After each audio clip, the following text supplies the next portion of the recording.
नमस्कार साथियों, थोड़ा लेट हो गया मैं, उसके लिए माफी चाहूंगा। एक बार इसको हर जगह फॉरवर्ड कर दो ताकि अपने जितने भी भाई हैं उन तक अपनी आवाज पहुंचे और जो अपन बातें आज करने के लिए आए हैं वह हर उस भाई तक पहुंचे जो पैरामेडिकल में फ्यूचर जो देख रहा है उस तक अपनी बात पहुंचे और यहाँ वैकेंसियों में क्या कुछ हो रहा है वह आप तक पहुंचे। इसलिए जितने भी भाई हैं वह इसको एक बार शेयर कर दें ताकि अपनी बात उस हर पैरामेडिकल के कैंडिडेट तक पहुंचे। उस हर एक वैकेंसी का, जैसे फार्मासिस्ट का कोई भाई है, नर्सिंग ऑफिसर का कोई भाई है, एएनएम की कोई बहन है, उन तक भी अपनी बात पहुंचे। तो मैं चाहता हूं कि जल्दी जल्दी इसको शेयर कर दें। पहले ही मैं थोड़ा लेट हो गया। अपना कोई व्हाट्सएप ग्रुप है पैरामेडिकल का और स्वास्थ्य विभाग का, जो भी उन पे एक बार शेयर कर दो ताकि सभी भाइयों तक अपनी बात पहुंचे। उसके बाद अपन काम की बात करना स्टार्ट करें। साथियों, आज अपन बहुत अहम काम की बात करने जाएंगे क्योंकि यह वो अहम समय है जिसमें क्या कुछ चल रहा है वह आप तक पहुंचना बहुत जरूरी है। पिछले काफी दिनों से हम यहाँ एक्टिव हैं और अपने बहुत से भाई हैं जो एक्टिव हैं, वो वैकेंसी से संबंध में काम कर रहे हैं, आप तक बात पहुंचा रहे हैं। लेकिन जैसे ही वेरिफिकेशन स्टार्ट हुआ मुझे भी टाइम नहीं मिल पा रहा है। आप सभी को लगता है कि अनुराग भाई कहीं गायब हो गया है, वो कुछ अपने लिए कुछ कर नहीं रहा है, लेकिन ऐसा नहीं है। ऐसा नहीं है। जब आप वेरिफिकेशन करवाने आते हो, जैसे रेडियोग्राफर का वेरिफिकेशन हुआ है, फार्मासिस्ट का वेरिफिकेशन हुआ है, मैं हर दिन सिर्फ आपके सहयोग के लिए वहां रेडी रहता हूं। बहुत सारे भाई बहन आते हैं, किसी का कुछ होता है तो उसकी मैं सॉल्यूशन करवाने की पूरी कोशिश करता हूं कि अपने भाइयों की कोई भी अगर कोई समस्या होती है उसका समाधान मैं जल्दी जल्दी निकलवाऊं ताकि आप जो दूर से आए हो किसी भी तरह की आपको कोई दिक्कत ना हो। क्योंकि अपने साथी कहते हैं कि अनुराग भाई गायब हो गया, अनुराग भाई को शांत कर दिया गया है, लेकिन अनुराग भाई जब तक शांत नहीं है, जब तक पैरामेडिकल का भाई अनुराग भाई के साथ में है, तब तक आपको मैंने पहले भी कहा है कि आपके स्वाभिमान के साथ में मैं कोई फैसला नहीं करूंगा, किसी भी तरह की चुनौती से डरूंगा नहीं, यह मैंने आपसे कहा है। साथियों, अभी मैं वैकेंसी से संबंध में आपसे वार्तालाप करूंगा। सबसे पहले मैं बात करूंगा नेत्र सहायक की, ईसीजी की और डेंटल टेक्नीशियन की। साथियों, आपका वेरिफिकेशन कंप्लीट हो गया है और आपकी प्रोविजनल सूची लगभग तैयार है। कभी भी आपकी प्रोविजनल सूची जारी कर दी जाएगी। साथियों, ये तीनों वैकेंसियां छोटी छोटी थी, इनमें ज्यादा समय नहीं लेगा सरकार, क्योंकि सरकार का पूरा मूड है इन वैकेंसियों को पूरा करवाने का। साथियों, उसके बाद बात करूंगा सहायक रेडियोग्राफर वैकेंसी की। साथियों, रेडियोग्राफर वैकेंसी का वेरिफिकेशन हो गया है और काफी भाइयों को मेरे पास मैसेज भी आए, फोन भी आए, मेरे पास ऐसे तथ्य भी सामने आए जिनके पास ना कोई सेकेंड ईयर की मार्कशीट है, ना जिसके पास रजिस्ट्रेशन है। उन लोगों के नंबर नोट मैंने करके सचिवालय में मैडम तक मैंने उनको पहुंचा दिया और मैंने थागन साहब को भी पहुंचा दिया था। वो लोग सब बाहर होंगे और शिबू भी यही काम कर रहा है, वेरिफिकेशन कर रहा है। जो इनवैलिड है, जिसके पास में सारे तथ्य नहीं है, किसी के पास रजिस्ट्रेशन नहीं है, किसी के पास बाहर का एक्सपीरियंस लगा रखा है और डॉक्यूमेंट वेरिफिकेशन सूची में उसका नाम आ गया है, सिर्फ यही कर रहा है। वेरिफिकेशन का मतलब यही होता है कि आपने कुछ गलत तथ्य लगाया है तो उसको हम हटाएं। साथियों, डरने की कुछ भी कोई बात नहीं है कि क्या होगा क्या नहीं होगा। जितने भी फर्जी लोग हैं जिनको अपन मानते हैं कि इसके पास सारे डॉक्यूमेंट्स भी नहीं है, कोई बाहर यूपी एमपी का है, उसके पास रजिस्ट्रेशन भी नहीं है, वो सब बाहर होंगे साथियों। और मेरी तो सरकार से ये मांग और है कि ऐसे लोगों के ऊपर कार्रवाई भी करी जाए, क्योंकि इन्होंने सरकार का समय बर्बाद किया है। और अपने ऐसे कुछ भाई जो वंचित रह गए वैकेंसी से, जो चाहते थे कि डॉक्यूमेंट वेरिफिकेशन में तो कम से कम हमारा नंबर आए, लेकिन मेरिट बहुत ज्यादा रह गई, वो इसीलिए रह गई क्योंकि यूपी एमपी के लोगों ने रजिस्ट्रेशन लगा रखे, यूपी एमपी के रजिस्ट्रेशन और वहां के एक्सपीरियंस। तो जैसे ही वेरिफिकेशन सूची जारी हुई, उसमें जनरल में जैसे सहायक रेडियोग्राफर वैकेंसी में जनरल के जितने बच्चे हैं उनमें से 20 बच्चों को मैंने निकाला है, उनके पास में यहाँ का रजिस्ट्रेशन नहीं है, जबकि वो बिल्कुल फर्जी है, वो कैंसिल होंगे। लेकिन उन्होंने क्या किया, मेरिट खराब कर दी। ऐसे ही लैब टेक्नीशियन वैकेंसी आएगी, जो जिनका कल से वेरिफिकेशन स्टार्ट है, उनका भी मेरे पास तथ्य आए हैं कि इनका किसी के पास कुछ नहीं है, किसी के 416 में जिनका रजिस्ट्रेशन कैंसिल हो गया था उनका दोबारा लिस्ट में नाम आ रहा है, जबकि उनको जब वेरीफाई किया जाएगा तब उनको बाहर कर दिया जाएगा। साथियों, ऐसे काफी मेरे पास सबूत आए हैं, मैंने सरकार को दिए भी हैं और उन पर कार्रवाई भी होंगी। और 5-6 लोगों पे तो FIR हो भी गई है, जिनके पास में सब कुछ फर्जी था, बाहर के थे, उनको पकड़ा भी है। ऐसा नहीं कह सकते अपन कि वैकेंसियों में गड़बड़ चल रही है, ऐसा अपन कभी भी नहीं कह सकते, क्योंकि वेरिफिकेशन का मतलब यही होता है कि डॉक्यूमेंट वेरिफिकेशन हो रहे हैं, जो कैंडिडेट एलिजिबल नहीं है उसको बाहर कर रहे हैं। बाहर ऐसा माहौल बना दिया गया है कि वैकेंसियों में ये हो गया वो हो गया, लेकिन ऐसा नहीं है साथियों। सहायक रेडियोग्राफर वैकेंसी में लगभग 300 बच्चों का मैंने उनका क्रमांक नंबर और उनके किसी के तथ्य भी सबूत भी मैंने दिए हैं। उन लोगों को वैकेंसी से बाहर होना ही होगा, सरकार उनको बाहर करेगी। और जो बाहर से डिग्री लेकर के यहाँ पे रजिस्ट्रेशन जिन्होंने करवाया है उन पर सरकार दोबारा से जांच करेगी। जब तक उनकी जांच क्लियर नहीं होगी तब तक उनका रिजल्ट जारी नहीं किया जाएगा। साथियों, मेरे साथ में कुछ भाई थे और हम सचिवालय में जब गए मैडम के पास में, तो मैडम ने हमें यह भी आश्वासन दिया था कि हम एक कमेटी बनाएंगे जिन स्टूडेंट पर आपको डाउट लगता है कि इसके बाद रजिस्ट्रेशन नहीं है, इसका रजिस्ट्रेशन सही नहीं है, इसकी रजिस्ट्रेशन से पहले की जो कॉलेज थी वो सही नहीं थी, तो उन पर कमेटी बना करके उनकी जांच पड़ताल होगी। तो किसी को डरने की जरूरत नहीं है। अयोग्य आदमी को इस वैकेंसी में शामिल होने का हक नहीं है। और जब तक मैं आपके साथ में हूं, जब तक आप मेरे साथ में हो, तब तक इन अयोग्य लोगों को इस वैकेंसी में शामिल नहीं होने दूंगा। क्योंकि साथियों, मैंने इस वैकेंसी में आपके सहयोग से पहले दिन से, जब वैकेंसी आई थी उस दिन से लेकर के आज तक मैं आपके साथ में हूं। हमेशा आपने जब मेरे को बुलाया मैं आया हूं। लास्ट टाइम जब अपने 21 तारीख को जब आरपीएम से आप सब गए थे और मेरे को बुलाया गया कि अनुराग भाई आपको आना है, और मैं वहां आया था। और आपकी लिस्ट जो मैं चाह रहा था कि 30 जून तक निकले, लेकिन 30 जून तक नहीं आई, 30 दिसंबर तक ही आ गई। लेकिन मैं अभी भी चुप नहीं हूं। मैं गया हूं मैडम सुब्रा मैडम के पास में कि हमें लिस्ट 30 जून तक ही चाहिए, जिसमें सभी का बच्चों का जो बाहर से करके आए हैं, यहाँ के राजस्थान के जो भी हैं, उनका नाम लिखा होता है, उनका रजिस्ट्रेशन नंबर होता है, ताकि हमें कंफर्म रहे कि ये बच्चा कहां से पढ़ के आया, कौन है। क्योंकि हमें होता है डाउट, भाई सभी को डाउट होता है कि ये कौन है, क्या है, हमने इसको कभी देखा ही नहीं। तो मैं चाहता हूं कि मेरा कोई भी पैरामेडिकल का भाई, उसको किसी भी तरह का डाउट नहीं होना चाहिए कि ये आदमी है कौन। उनका डाउट क्लियर करने के लिए मैं यही चाह रहा था कि 30 जून 2023 तक की लिस्ट निकले, लेकिन वो नहीं निकली। लेकिन फिर भी मैं चुप नहीं हूं। मैंने सीएमआर में आप सबके लिए, सबके हित में एक एप्लीकेशन दी है। उस एप्लीकेशन में यही लिखा है कि मुझे सीएम साहब से मिलना है, और मैंने ओएसडी साहब से रिक्वेस्ट करी है कि मैं पूरी पैरामेडिकल की सेना के साथ में मिलना चाहता हूं। हर उस पैरामेडिकल का भाई जो इस लिस्ट से बाहर है, जिनको जो लिस्ट के अंदर भी है, उनको संदेह है कि हमारा सिलेक्शन नहीं होने वाला है क्योंकि बहुत लोग हैं, उन सबको मैं गहलोत साहब से मिलवाने के प्लानिंग में हूं। क्योंकि मैं चाहता हूं कि जब अपन बाहर बैठते हैं तो हमारी सुनवाई आधी होती है, लेकिन अब मैं चाहता हूं कि अपनी बात, सबकी बात अशोक गहलोत जी तक जाए, और अपना प्रतिनिधि मंडल भी जाए और आप सब भी जाएं। साथियों, मुझे पूरा विश्वास है कि अपन सबको परमिशन मिलेगी। मुझे यह कहा गया है कि सोमवार के मतलब कल के बाद में कभी भी आपको परमिशन मिल जाएगी।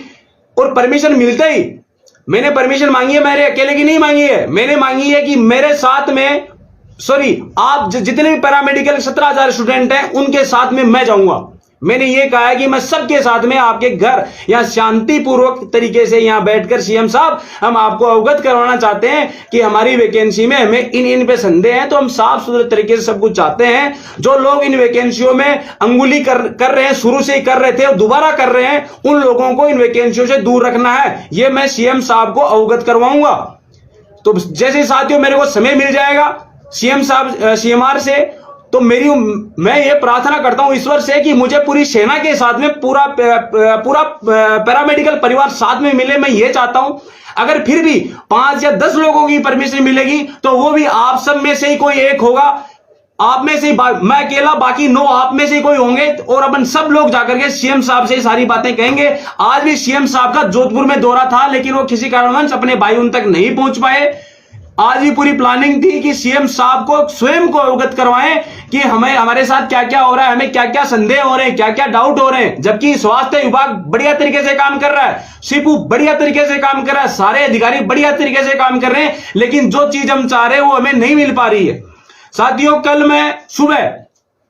सुबह 9 बजे मैं सीएमआर जाऊंगा, सीएम साहब के ओएसडी से मिलूंगा, और मैं 2 बजे तक सीएमआर में ही रहूंगा। साथियों, कल सुबह 9 बजे से लेकर 2 बजे तक अशोक गहलोत जी के घर में ही रहूंगा। उसके बाद में सीपू आऊंगा। साथियों, मेरा पूरा प्लान है कि सारा तथ्य जो भी मेरे पास सबूत जो आए हैं अब तक उन सब को लेकर के मैं सीएम साहब तक अवगत करवाऊं, क्योंकि मैं चाहता हूं इन वैकेंसियों में किसी भी तरह की कोई दिक्कत ना आए और ऐसे लोगों के पास अपनी बातें ना पहुंचे जो अपना फायदा उठा करके अपनी चीजों का फायदा उठा करके इनमें ऐसा रोड़ा कर दें कि अब जितना भी अपने स्टूडेंट हैं उनके साथ में बुरा हो जाए।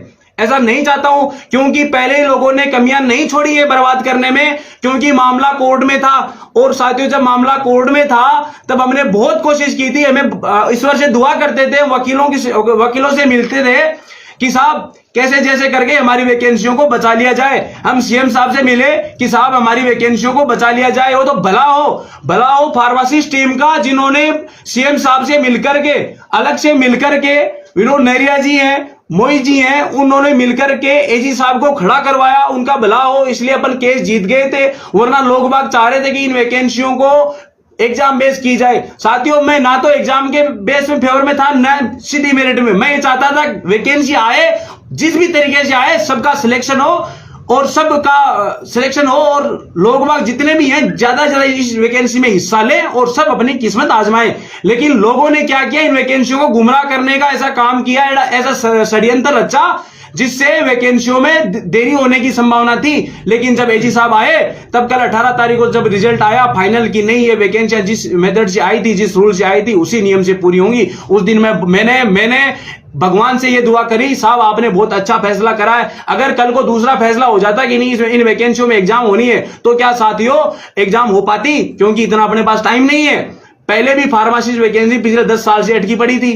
और साथियों, मैं भी चाहता था कि पैरामेडिकल की वैकेंसी समय पे पूरी हो, लेकिन कुछ लोग ऐसे थे जिन्होंने अंगुली करने में कसर नहीं छोड़ी। लेकिन फिर भी पैरामेडिकल के मेरे साथी, मुझे दुख होता है, पैरामेडिकल के साथी ऐसे लोगों के पास जाते हैं और वो ऐसे लिखते हैं क्लियरली कि पैरामेडिकल के बच्चे मेरे सामने गिड़गिड़ा रहे। साथियों, आप में वो शक्ति है, आप में वो ऊर्जा है, उस ऊर्जा को अगर सही दिशा में काम में लिया जाए तो अपन बहुत कुछ कर सकते हैं। साथियों, अपन 16,000 की संख्या में हैं, पैरामेडिकल में रजिस्टर्ड बच्चे 16,000 हैं। 16,000 अपन बहुत कुछ कर सकते हैं। जैसे कल नर्सिंग वालों ने किया था, नर्सिंग के जितने भी भाई थे, कल 2 दिन पहले उनका प्रदर्शन था यहाँ पे, उन्होंने बहुत सारी मांगे थी और उनकी सरकार उनकी मांगे मानेगा, क्योंकि उनके संगठन में शक्ति है। साथियों, अपन उन्हीं लोगों का सहारा लेते हैं जो लोग अपनी वैकेंसी से संबंध ही नहीं रखते। साथियों, मैं इन वैकेंसियों का हिस्सा हूं, मैं जानता हूं अगर दूसरी लिस्ट आएगी, ज्यादा फर्जी लोगों को बाहर करेंगे, तभी अनुराग नेहरा का इस वैकेंसी में सिलेक्शन होगा, वरना अनुराग नेहरा का सिलेक्शन नहीं होगा। और मैं यही चाहता हूं कि आपका सिलेक्शन हो, जो वंचित रह गए उन सभी का सिलेक्शन हो, क्योंकि मुझे पता है कि आपने 3-3, 4-4, 5-5 साल से डिप्लोमा क्लियर किया था।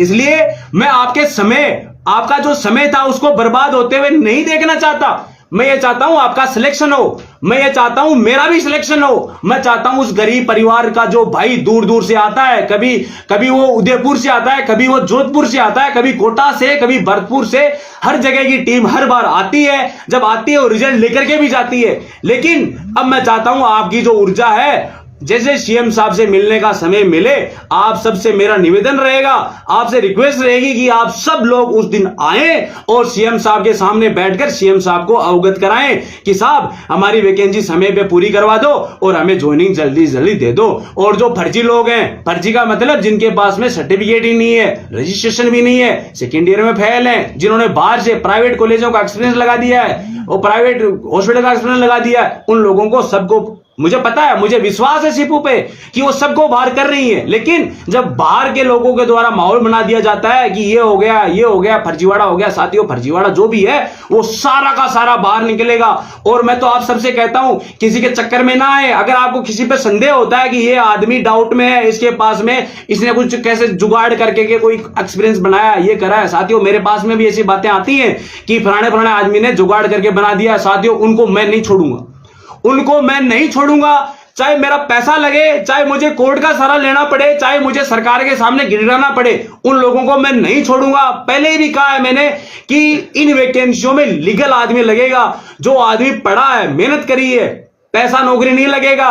कुछ लोग क्या करते हैं, पैसों के लिए अपना सब कुछ बेच देते हैं कि नहीं पैसा आ रहा है, ये कर दो वो कर दो, लेकिन अनुराग नेहरा अपने आपके स्वाभिमान के साथ कभी समझौता नहीं करेगा। पहले भी मैंने कहा है कि साथियों मैं आप सबके साथ में हूं, जो गरीब किसान का बेटा है, जो खेत में काम करना जानता है, जो अपने माता पिता की सेवा करता है, जो ये सोचता है कि सुबह मैं शहर जाऊंगा और शहर से ये लेकर के आऊंगा, समय पर सारी चीजें मिल नहीं पाती है घर में, उन्हीं परिवारों में से मैं एक हूं। इसलिए साथियों ऐसी चीजों से दूर रहना है। जो लोग सिर्फ और सिर्फ आपके हित की बात करेंगे, वो आपके हित की बात करेंगे, लेकिन उनके दिमाग में क्या है, पहले क्या था, वो आपके और मेरे समझ से बाहर रहेगा। तो मैं ये चाहूंगा कि जो इन वैकेंसियों में जो हिस्सा है उनका आप साथ दें, उनके साथ खड़े रहें और तन से साथ में खड़ा रहना, मन से साथ में खड़ा रहना। धन मेरे को नहीं चाहिए, पहले भी मैंने कहा कि धन अपन को नहीं चाहिए, और जो धन मांगे आपसे उनको बाइकआउट करें। अगर आपसे कोई पैसा मांग रहा है इन वैकेंसियों के नाम पे, तो उनको आप बिल्कुल उनको किनारे कर दें। और सरकार से क्या होता है, जब सरकार आपके जब सर गिनती है, चेहरे गिनती है, तब सरकार यही चाहती है कि हमारा जो कोई आदमी है उसको किसी भी तरह की तकलीफ ना हो। सरकार चाहती है आप हमसे मांगो और हम आपको देंगे। सरकार नई योजना लाती है, वो अपन में से निकल के आती है। सरकार को पता लगता है कि लोगों के पास मोबाइल नहीं है, तो सरकार मोबाइल देती है। सरकार को पता लगता है फलाने गांव में पानी की समस्या है, तो सरकार उस गांव में पानी की समस्या पूरी करती है। ऐसे ही अपन जब जाएंगे सरकार से मिलने के लिए, साथियों मैंने एप्लीकेशन लिख के दे दी है, ओएसडी साहब तक पहुंचा दी है। उस एप्लीकेशन का जल्दी ही अपने पास जवाब आ जाएगा। उस दिन मैं आप सबको बुलाऊंगा, आप सभी को आना है और अपन शांतिपूर्वक तरीके से अशोक गहलोत जी से मिलेंगे। बाकी इधर उधर अपन करने से कोई फायदा नहीं है, क्योंकि विभाग ने स्वयं ने कह दिया है कि ऐसे लोग जिन्होंने बाहर से कुछ डिग्री वगैरह लाए हैं जो इस वैकेंसी में शामिल होंगे, उनकी हम क्रॉस चेकिंग करवाएंगे और जिन पे ज्यादा संदेह होगा उनका हम रिजल्ट रोक लेंगे। और जो जिन पे हमें डाउट है, जिनके पास रजिस्ट्रेशन नहीं है, जिनके पास में कोई एक्सपीरियंस नहीं है, फिर भी वैकेंसी का शामिल हो गया, उन लोगों को हम बाहर कर देंगे। जल्दी प्रोविजनल लिस्ट आ जाएगी, जल्दी फाइनल लिस्ट आ जाएगी। अगला महीना अपन सबके लिए बहुत इंपॉर्टेंट है। कल एलटी के वेरिफिकेशन स्टार्ट है, उसके बाद में एएनएम का होगा, उसके बाद नर्सिंग ऑफिसर का होगा, जो सरकार चाहती है कि 12 या 13 तारीख से पहले सभी वैकेंसियों के वेरिफिकेशन करवा दें। उसके बाद में फटाक से सारी लिस्टें आनी स्टार्ट हो जाएंगी प्रोविजनल, जिनमें 2 या 3 दिन का टाइम मिलेगा कि किसी के अगर डॉक्यूमेंट्स पूरे नहीं है तो वो डॉक्यूमेंट्स आपसे मांगे जाएंगे और उसके बाद में फाइनल रिजल्ट आ जाएगा।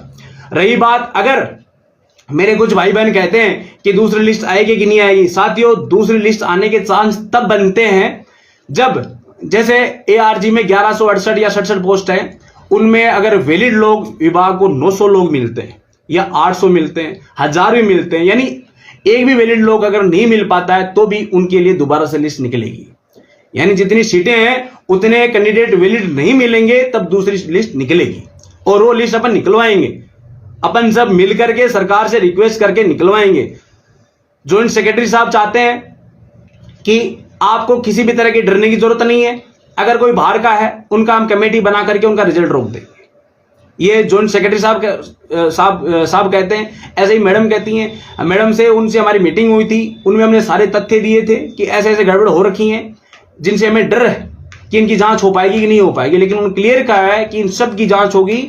अभी वेरिफिकेशन का टाइम चल रहा है और वेरिफिकेशन का मतलब है कि हम देख रहे हैं कौन सही है कौन गलत है। और सिपू बहुत ही उच्च स्तर पे बढ़िया तरीके से हर एक नाम की जांच कर करके क्लियर कर रही है कि सही है या नहीं है। जो सही है वो ही वैकेंसी का हिस्सा बनेगा। साथियों जो लोग चाहते थे वैकेंसी एग्जाम से हो, भाई सबका अपना अपना है, कोई एग्जाम से चाहता है, कोई मेरिट से चाहता है, लेकिन किसी भी आदमी इस तरह से पीछे उसका पड़ जाना या एक समूह का इस तरह पीछे पड़ जाना कि नहीं सरकार ने तो हमें नहीं दिया लेकिन हम कोर्ट का सहारा ले लेंगे, और वही लोग कह रहे हैं कि इतना फर्जीवाड़ा हो गया, ये हो गया। साथियों ये होते हैं वैकेंसियों को अटकाने के काम, जो कि हम नहीं चाहते।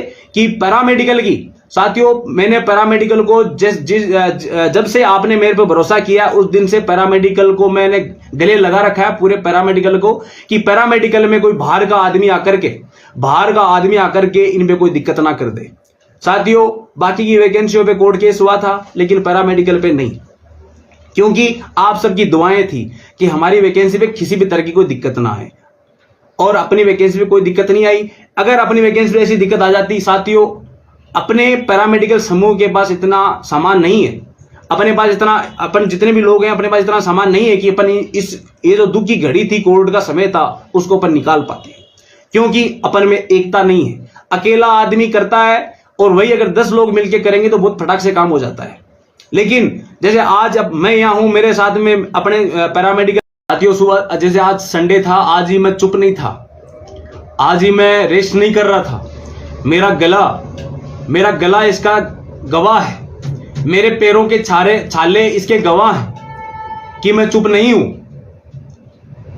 कल जब वेरिफिकेशन करवाने आप आओगे और मैं 3 बजे जब सिपू में मिलूंगा, तब आप मेरे से मिलना, मैं मेरे सबूत दिखाऊंगा आपको कि साथियों मैं चुप नहीं हूं। अगर कोई घर बैठा कह रहा है कि अनुराग भाई चुप हो गया है, शांत हो गया है, अनुराग भाई शांत नहीं होगा, क्योंकि बात मेरे परिवार की है, बात पूरे पैरामेडिकल के स्टूडेंट्स की है।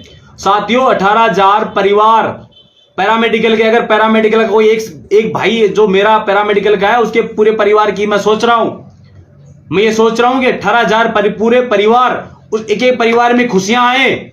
मैं चाहता हूं किसी भी भाई के साथ गलत ना हो। ये लोग, जो लोग ये चाहते थे कि इन वैकेंसियों को हम ये करवा देंगे, वो करवा देंगे, लेकिन मैं चाहता था कि वैकेंसी समय पे पूरी हो। जिस भी नियम से आए उसका स्वागत है, जिस भी नियम से स्वास्थ्य विभाग सरकार वैकेंसी लाएगी उसका हम स्वागत करेंगे और हम हमारी किस्मत आजमाएंगे। ये मेरी शुरू से ही सोच थी। मैं जब ये चल रहा था कि कुछ लोग बाग कहते थे एग्जाम से होगी, कुछ लोग कहते थे मेरिट से होगी, तब मैं चुप था, मैं नहीं बोलता था, क्योंकि मुझे पता था कि अगर आज मैं बोलूंगा तो कुछ भाई कहेंगे कि मैं किसके, मुझे खुद को स्वयं को भी ये फैसला लेने में दिक्कत हो रही थी कि मैं किसका साथ दूं, एग्जाम का या सीधी भर्ती का। तो मैंने फैसला लिया कि सरकार जो करेगी वही मेरे लिए सत्य है, उसका मैं स्वागत करूंगा। ऐसे ही अब मैं चाहता हूं कि वेरिफिकेशन स्टार्ट हो गया है, जो बहुत अच्छी बात है। हमारे कई भाइयों का नंबर आ गया है, बहुत अच्छी बात है, और जिनका नंबर नहीं है उन लोगों के लिए मैं फिर भी लगा हुआ हूं। मैं चाहता हूं कि वो सब मेरे भाई, जैसे मैं सोचता हूं कि अगर इस लिस्ट में से काफी लोग बाहर हो जाएंगे तब ही मेरा नंबर आएगा। आप सबको पता है मेरा परसेंटेज कितना है, आप सबको पता है कि अनुराग भाई का इस लिस्ट में नाम नहीं है। तो मैं यही सोचता हूं कि मेरा नंबर आएगा तो आपका भी नंबर आएगा, क्योंकि ओबीसी की जो मेरिट गई है उससे मेरे नंबर काफी नीचे हैं। ओबीसी की जो मेरिट गई है उससे मेरे नंबर काफी नीचे हैं, और अगर मैं तब तक मेहनत करूंगा जब तक मेरा नंबर नहीं आएगा, तब तक बहुत भाइयों का नंबर आ जाएगा। इसलिए साथियों सच का साथ दो, अभी समय विरोध करने का नहीं है। जहां पैरामेडिकल का भविष्य है, जहां पैरामेडिकल के स्टूडेंट का भविष्य है, वहां अनुराग नेहरा आपको खड़ा मिलेगा। और जो मेरे भाई हैं, जितना मेरे से प्रयास होगा मैं सबको आपके साथ खड़ा रखूंगा। मेरा शुरू से एक ही प्लान है कि जितने भी पैरामेडिकल के भाई हैं, जितने भी 5-5, 10 लोगों के समूह हैं, वो सब एक जगह बैठें ताकि अपनी बात को सुना जाए और अपनी बात का हल निकले। कल तक अपने पैरामेडिकल के बहुत से डिप्लोमा को सरकार जानती नहीं थी कि कौन कौन से डिप्लोमा है, लेकिन आज सरकार हर एक डिप्लोमा को नाम जानती है। अगर पहले नेत्र सहायक को कोई जानता नहीं था, पता ही नहीं था कि डेंटल टेक्नीशियन भी होता है क्या, लेकिन आज सरकार के सारे अधिकारी जानते हैं कि डेंटल टेक्नीशियन भी होता है।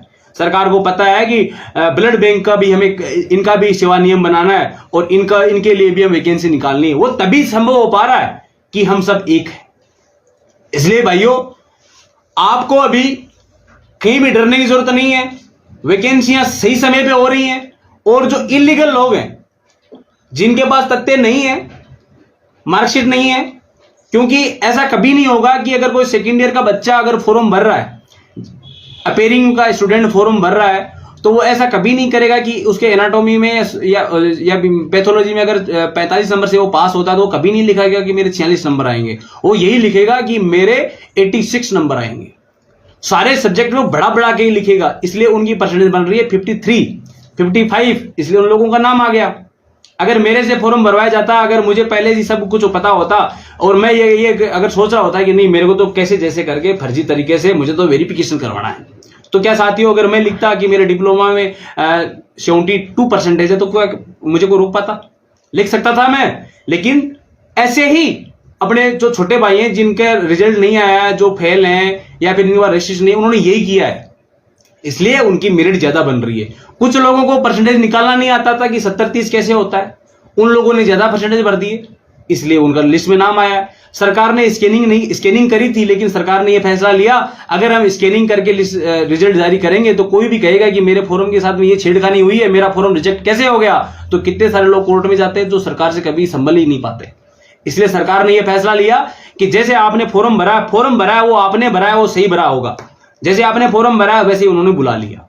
और अगर दोबारा भविष्य में कोई लिस्ट आएगी तो वो 1.5 गुना की नहीं आएगी, वो 3 गुना की ही आएगी। एक बार में ही सबको बुला लिया जाएगा और उनका वेरिफिकेशन होकर जो वैलिड लोग होंगे उनके ले लिए जाएंगे। ऐसा नहीं होगा कि कर्मचारी चयन बोर्ड आयोग ने 2020 वाली वैकेंसी में 3 बार वेरिफिकेशन किए थे फिर भी उनको वैलिड लोग नहीं मिले। अब की बार ऐसा कभी नहीं होगा। दोबारा अगर जब भी कोई एलटी या एआरजी या किसी भी वैकेंसी की लिस्ट निकलेगी, अगर इनको वैलिड लोग नहीं मिल पाएंगे तो 1.5 गुना को नहीं बुलाएंगे, कम से कम 2 या 3 गुना को बुलाएंगे और उन लोगों को बुला करके एक साथ वेरिफिकेशन करके उसके बाद वैलिड जो भाई होंगे उनका ही नंबर आएगा। इसलिए कभी घबराने की जरूरत नहीं है। मेरा प्लान आपको समझ में आ ही गया है। मैं यही चाह रहा हूं कि आप सबकी ऊर्जा सही जगह पे काम में ली जाए। कुछ लोग बाग मुझे कहते हैं अनुराग भाई अब आगे क्या प्लान है, मैं उनसे यही कहता हूं कि मैं कर रहा हूं, आप भी कीजिए।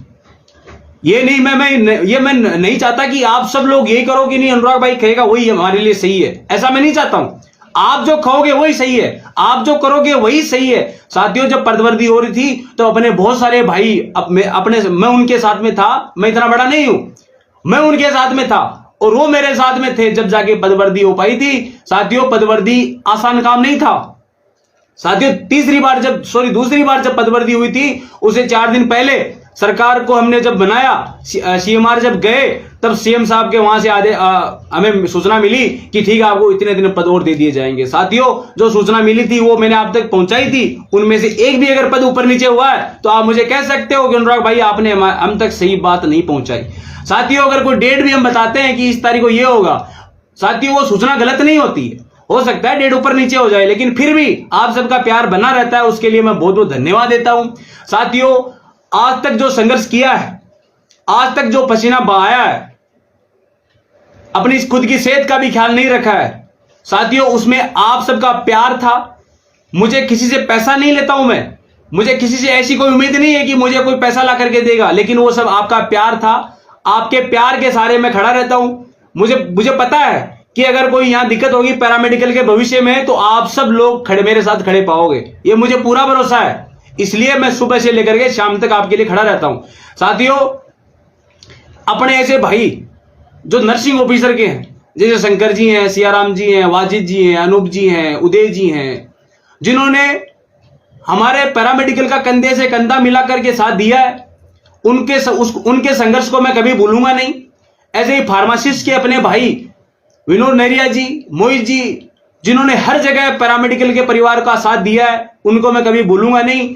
एएनएम की हमारी बहन नीतू चौधरी ने हमारा साथ दिया है, जो अध्यक्ष है, प्रदेश अध्यक्ष है एएनएम के, उन्होंने हमारा बहुत साथ दिया है, तब जाकर के अपनी वैकेंसी यहां तक पहुंची हैं। ऐसे ही पैरामेडिकल के बहुत सारे भाई, आप सबका नाम बहुत बड़ा नाम है जो मैं नहीं ले पाऊंगा क्योंकि अपना तो पूरा परिवार है, इसलिए मैं पैरामेडिकल का नाम लूंगा क्योंकि अपना बहुत बड़ा परिवार है। वैसे नर्सिंग का बहुत बड़ा परिवार है, लेकिन नर्सिंग की बात नहीं कर रहा हूं अभी मैं, फिलहाल सिर्फ पैरामेडिकल की बात कर रहा हूं, पैरामेडिकल के भाइयों की बात कर रहा हूं, पैरामेडिकल के फ्यूचर की बात कर रहा हूं। इसलिए साथियों आपको परेशान होने की जरूरत नहीं है। आपको जब सीएमआर से जब अपने पास मैसेज आएगा कि इतने लोगों को मिलना है या पूरे परिवार को मिलना है, तो अगर पूरे परिवार की जब बात आएगी तब आपको बुलाऊंगा मैं, और उस दिन मैं चाहूंगा कि झालावाड़ से भी भाई आए, बूंदी, कोटा, झालावाड़, हर जगह से, उदयपुर से, जालौर से, सीकर से, और इधर जोधपुर, बाड़मेर, अलवर, हर जगह से भाई आए, पूरे पैरामेडिकल का सदस्य हर कोई आए, ताकि साहब को लगे, सीएम साहब को लगे और पीसीसी साहब को लगे कि नहीं पैरामेडिकल का बहुत बड़ा परिवार है, अगर इनकी बात नहीं मानी तो भविष्य में दिक्कत कर देंगे। क्योंकि सरकार भी जो अपन चाहते हैं वैसे सरकार भी चाहती है कि ये भी हमारा साथ दे। इसलिए साथियों जब आपको बुलाऊं, जब सीएमआर से जब आदेश आए तब आप सबको आना है। कल सुबह 9 बजे से लेकर 2 बजे तक मैं सीएमआर में मौजूद रहूंगा, सीएम साहब के ओएसडी से दोबारा मिलूंगा और जो परमिशन का काम है उसकी पूरा प्रयास करूंगा कि जल्दी जल्दी परमिशन मिल जाए, ताकि आपकी जो ऊर्जा है वो सही जगह में काम में लूं। यही मेरा प्लान है साथियों। इसलिए जैसे ही वहां से आदेश मिले आप सबको आना है और अपनी बात सीएम साहब से शांति से अपन सबको ये मनवानी है।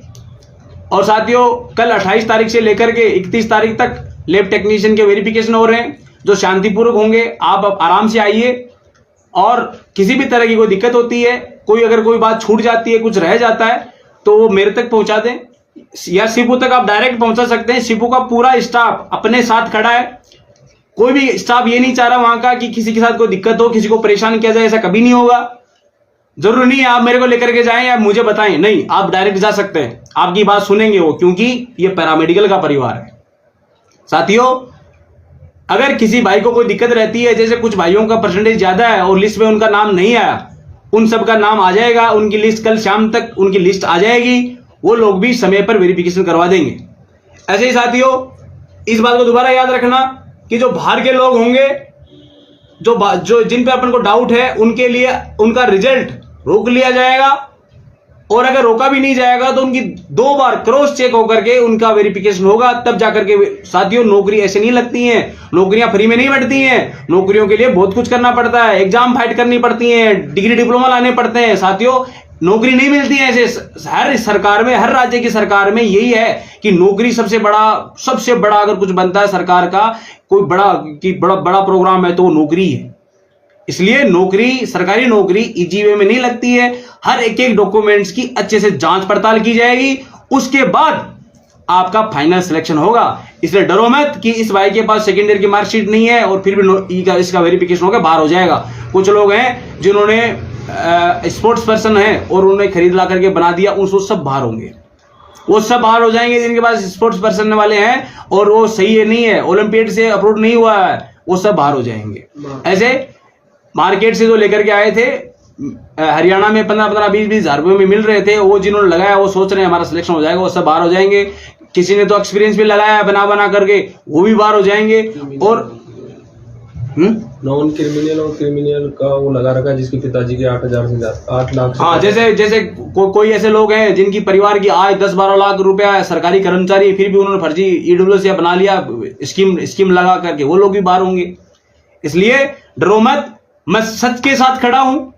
मैं यही चाहता हूं कि सच के साथ वैकेंसियां समय पे पूरी हों और पैरामेडिकल के भाइयों को किसी भी तरह का दुख नहीं सहन करे। वो मेरे भाई जितने भी हैं उनको किसी भी तरह का दुख नहीं हो, वो उनका सिलेक्शन हो, सबका सिलेक्शन हो, और उनको ये दर्द ना हो कि इन वैकेंसियों में जिनके पास में डिग्री भी नहीं थी, जो फर्जी लोग थे, उनका सिलेक्शन हो गया। इस तरह का कोई दुख नहीं होना चाहिए उनको। ये लगना, ये जब तक ये क्लियर नहीं हो जाएगा कि नहीं वैलिड लोग ही लगे, तब तक मैं लड़ूंगा।